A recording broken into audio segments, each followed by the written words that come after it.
Le vamos a dar ahora nuevamente el uso de la palabra, en este caso, para que haga su primera intervención en este tratamiento conjunto de la ordenanza de presupuesto, Código Tributario y ordenanza tarifaria, a la concejala Cintia Frencia. Cintia, adelante, nuevamente estás en uso de la palabra.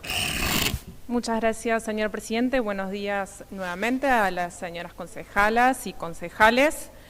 Bueno, se ha dicho mucho en relación a irregularidades, a incongruencias, a inconsistencias en relación a los proyectos, pero me gustaría poder contextualizar un poco la discusión, porque estamos discutiendo la ordenanza madre, en teoría la que va a regir el lineamiento económico de la municipalidad el próximo año, y no podemos discutirlo en una burbuja.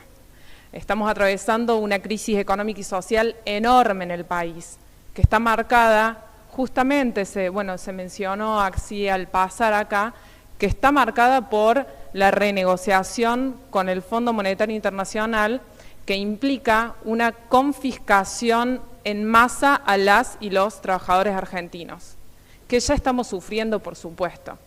Una renegociación que ha implicado llevar al país a una situación donde al menos el 50% de la población está por debajo de la línea de la pobreza, con un orden de desocupación de 2 dígitos, con niños y niñas padeciendo hambre, con recortes presupuestarios en universidades, en educación pública, en salud. Es decir, una deuda que nos está costando muy cara a los trabajadores y los trabajadores argentinos. Pero además es una deuda impagable, porque a marzo el país tiene que desembolsar 8.700 millones de dólares en vencimiento de deuda con las reservas líquidas del Banco Central en rojo. No está claro de dónde va a salir eso. Por eso todos están muy apurados en avanzar en la renegociación y en la reestructuración de la deuda. El primero, el más apurado de todos, de Fernández.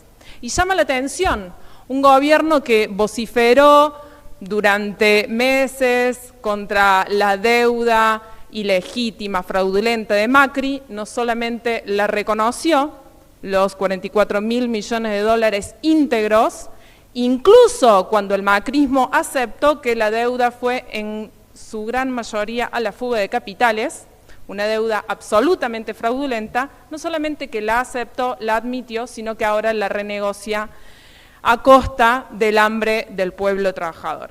Bueno, acá, por más que se digan muchas cosas en este recinto, no hay grietas, porque frente a la renegociación, al pago de la deuda y al ajuste que esto implica, hay una unidad nacional de Cambiemos, macristas, radicales, pejotistas de todos los colores y kirchneristas, y están marcando un rumbo de gobierno que queda claramente plasmado en el plan plurianual que presentó Fernández y que probablemente todos terminen acompañando, y en el presupuesto nacional.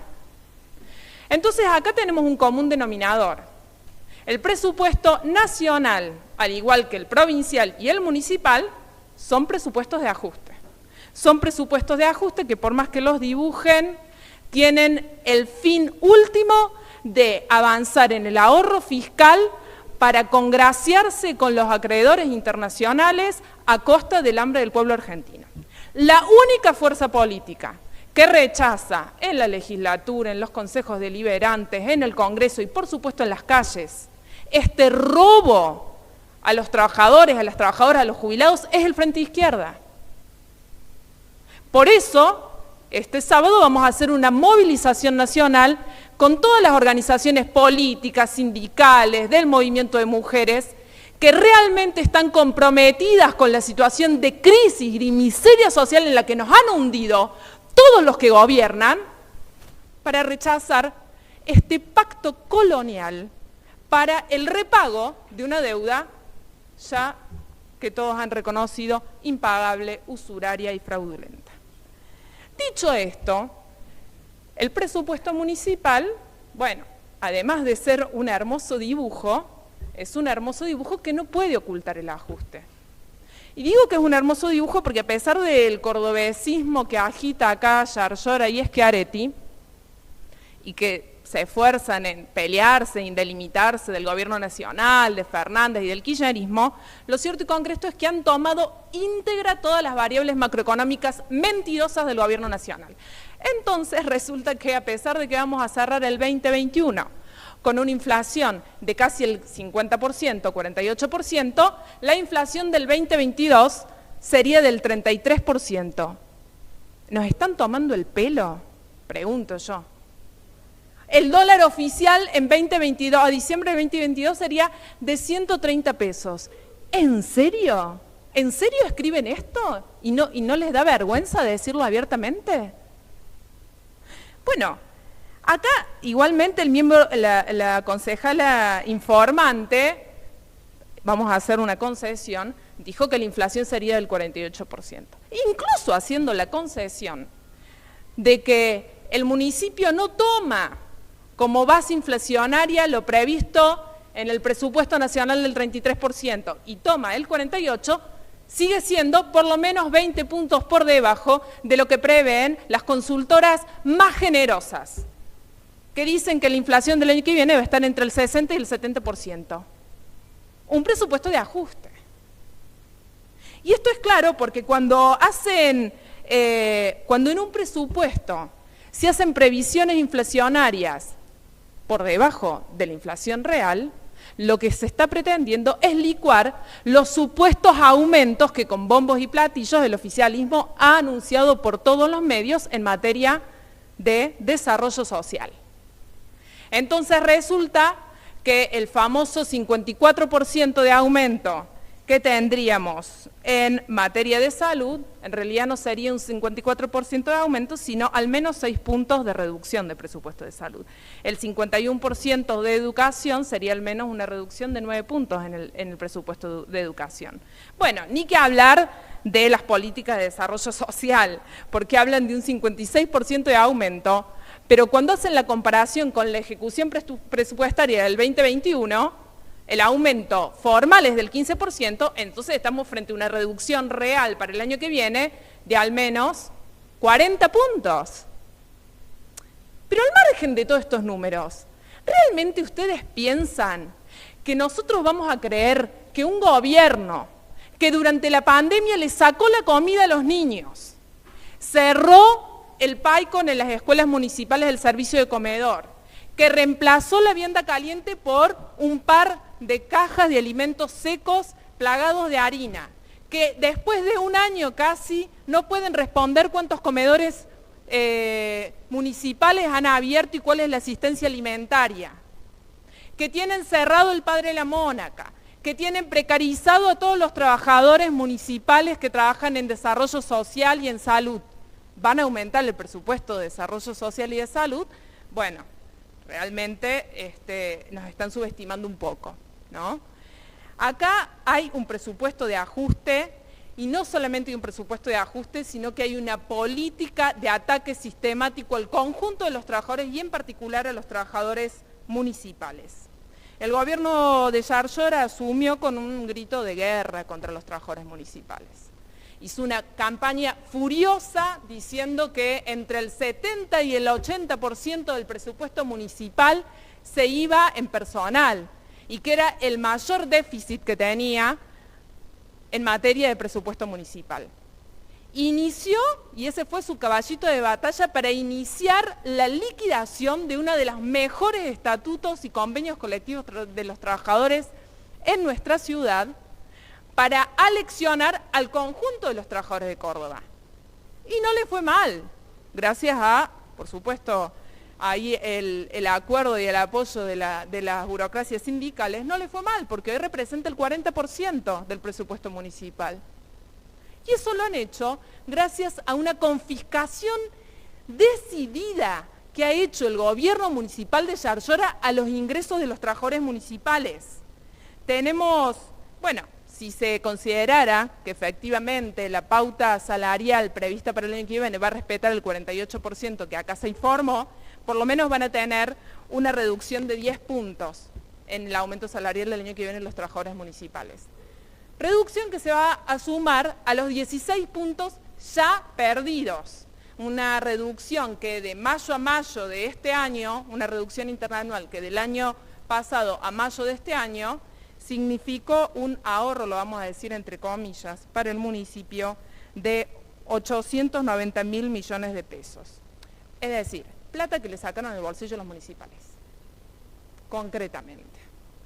Acá el presupuesto que traen, que evidentemente, como digo, se maneja sobre pautas, digamos, ficticias, sobre previsiones inflacionarias fraudulentas y que tiene por fin último hacer pasar un ajuste encubierto, tiene un criterio, contrasta con el criterio que utilizan para el aumento tarifario. Y esto sí es llamativo, porque mientras de manera discrecional se establecen los aumentos para salud, para educación, para desarrollo social o para pauta salarial, bueno, los aumentos tarifarios siempre están acordes a la inflación y habilitan sistemáticamente los aumentos de la tarifa. Bueno, sin ir más lejos, ahora del agua pasa el aumento del agua como si nada, un 97% interanual en lo que da el año. Les aviso, ningún trabajador ni ningún salario aumentó el 97% interanual. Eso quiere decir que un docente, un médico, una enfermera tiene que pagar el 97% de aumento en la tarifa del agua con, en el mejor de los casos, un aumento salarial del 29%. Seamos generosos, del 30%. Eso, no sé cómo le llaman a ustedes, yo le llamo robo o confiscación o saqueo al salario de los trabajadores. Se usa un criterio para aumentar los salarios, se usa un criterio discrecional para aumentar el presupuesto a servicios sociales y se usa otro criterio para meterle la mano al bolsillo a los trabajadores. Pero me quiero detener en otro punto porque acá me dijeron por todos los medios, el oficialismo, no, bueno, pero no solamente aumentamos partidas de desarrollo social, sino que además innovamos y avanzamos en la política de género. Muy bien. Y crean entonces, a través de la Secretaría de Género, creada por esta gestión, las políticas públicas con perspectiva de género, por 51.835 millones de pesos. Son 71 pesos al año por mujer. Con 71 pesos al año, ¿vamos a combatir la violencia de género? Pregunto porque tenemos una situación escandalosa de ataque a las mujeres, a las diversidades sexuales, de aumento de los casos de femicidio, de aumento de los casos de violencia de género, y acá se está planteando un presupuesto de miseria. Y además cuando se detalla el programa, lo único que aparece es la designación de aproximadamente 1.000 promotoras de género, que no sabemos muy bien qué van a hacer, porque no está claro, tampoco lo explicó la miembro informante cuándo fue. Lo que sí sabemos es que van a estar precarizadas. Eso sí, porque si hay algo que ha hecho este municipio es avanzar en la precarización como nadie nunca. El 29% de la planta municipal está precarizada. Y no me refiero solamente a artículo 9, a monotributos, me refiero a chalequitos celestes, me refiero a becarios, me refiero a pasantes. Las famosas postas sanitarias que acá se promocionan tanto como política principal para combatir la pandemia, han sido sostenidos sobre la base del trabajo precario de los trabajadores de la salud, trabajadores de la primera línea que reciben becas miserables que no llegan, por supuesto, a la canasta de pobreza que hoy está en 72.000 pesos. Bueno, dicho todo esto, uno podría decir rescatemos algo del presupuesto, porque se aumenta un 60% en la obra pública. Escúchame, muy importante, se aumenta la obra pública, ¿qué más quisiéramos? Ahora, esta obra pública que dice acá se aumenta exponencialmente, incluso se va a tomar deuda para desarrollar obra pública. Se van a hacer viviendas, se van a hacer realmente el desarrollo de redes cloacales, urbanización, agua potable, gas. Bueno, nada de esto está previsto. Lo que sí está claro, y lo han dicho por todos los medios, es que se va a apostar a la puesta en valor de espacios verdes.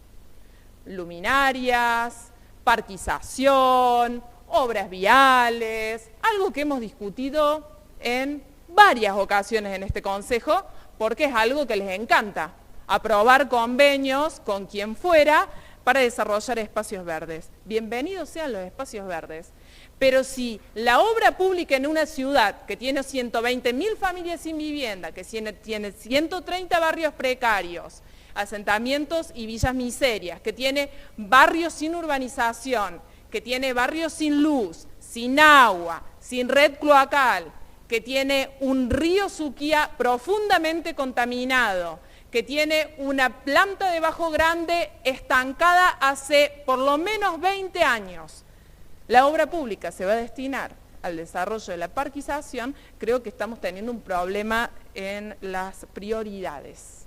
Evidentemente acá se está diseñando una ciudad, como lo hemos dicho en muchas ocasiones, no para los vecinos que la habitamos, para quienes trabajamos acá, para quienes producimos, creamos valor, hacemos funcionar la economía, sino que se está desarrollando la ciudad para un grupo de empresarios, de especuladores inmobiliarios y de productores, que lo que hacen es hacer negocios a costa de nuestros recursos. Y eso lo han ratificado con la ordenanza que aprobaron de ordenamiento territorial, sin ir más lejos, que como dijo acá en un acto de sincericidio absoluto la concejala Olga Ruitor, no les importó si esa modificación del uso del suelo era para los especuladores o para los productores, porque de hecho ese era el fin de la modificación del uso del suelo aprobada ahí, que hemos rechazado solo nosotros.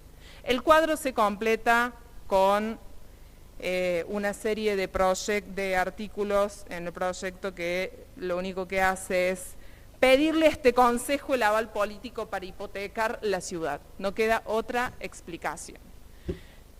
Igual que hizo Fernández, acá Yarlora vino, criticó la pesada herencia, criticó la gestión radical, criticó la situación económica y crítica de la ciudad, pero reconoció todo. 150.000 dólares de deuda, los reconoció, los renegoció a tasas usurarias y los estamos pagando. En dólares. No solamente eso, sino que pide permiso para la emisión de letras, como acá se dijo, por 60 millones de dólares, un monto que se podría duplicar. ¿Con qué fin? Para pagar deuda. Entonces, de vuelta, ¿no? Tomamos deuda para pagar deuda en dólares, en pesos, con bonos, con cualquier tipo de herramienta financiera que va a ser, por supuesto, financiada nuevamente por los recursos de los vecinos, de las vecinas y con el hambre de nuestro pueblo trabajador. Es un presupuesto que por más que acá se trate de dibujar y que por más que acá se trate de cuestionar desde las diferentes fuerzas políticas, los une en un eje conductor que tienen para este país, en un plan económico que tienen para este país, que es hacer pasar la reforma laboral, una nueva reforma previsional, una reforma tributaria y congraciarse con los acreedores internacionales, empezando con el FMI. Rechazamos, por supuesto, de plano este presupuesto de ajuste. Llamamos a toda la población a organizarse, a movilizarse y a luchar porque está en juego el futuro económico de los trabajadores, de las trabajadoras, de los jubilados y de la juventud.